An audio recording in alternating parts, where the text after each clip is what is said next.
The OceanGate Titan submersible disaster in June 2023 was a shocking event that captivated global attention and highlighted critical issues in experimental deep-sea exploration.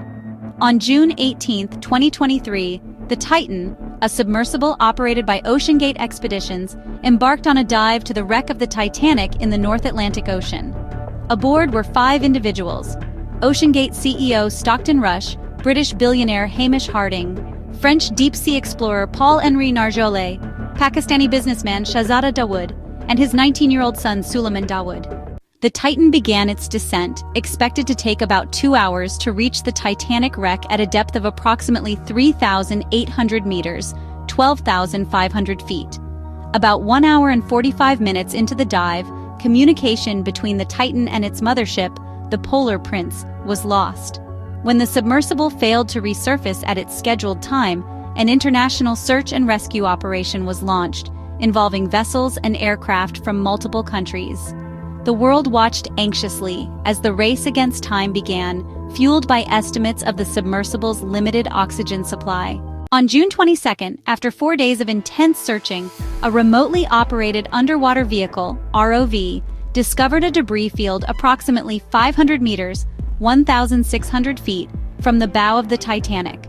The U.S. Coast Guard subsequently confirmed that the debris was consistent with a catastrophic implosion of the Titan's pressure chamber.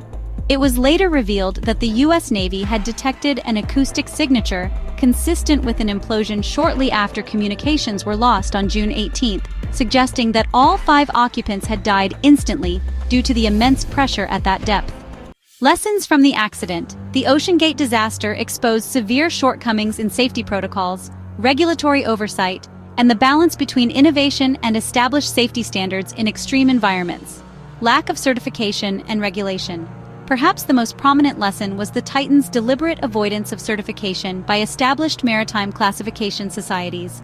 OceanGate CEO Stockton Rush had openly criticized traditional regulations, viewing them as impediments to innovation. The Titan was not approved or certified by any major regulatory body, and passengers reportedly signed waivers acknowledging the experimental nature of the vessel and the risk of death.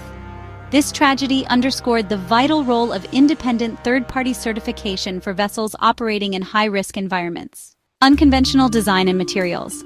The Titan's hull was primarily constructed from carbon fiber, an experimental material for deep-sea submersibles. Most deep-sea submersibles use spherical hulls made of robust materials like titanium or steel, as spheres are the most efficient shape for withstanding external pressure. The Titan's cylindrical carbon fiber hull, combined with titanium end caps, raised concerns among experts who warned that carbon fiber's behavior under repeated cycles of immense compressive stress at extreme depths was not well understood and could lead to progressive failure. Ignoring warnings and whistleblowers. Several former OceanGate employees and industry experts had reportedly raised serious safety concerns about the Titan's design and testing protocols years before the disaster. These warnings, often met with dismissal or legal action by OceanGate, were tragically vindicated. This highlights the importance of fostering a safety culture that encourages open communication, respects dissenting opinions, and rigorously addresses concerns raised by knowledgeable individuals. Risk management and hubris. The disaster is often cited as a case study in hubris and inadequate risk management.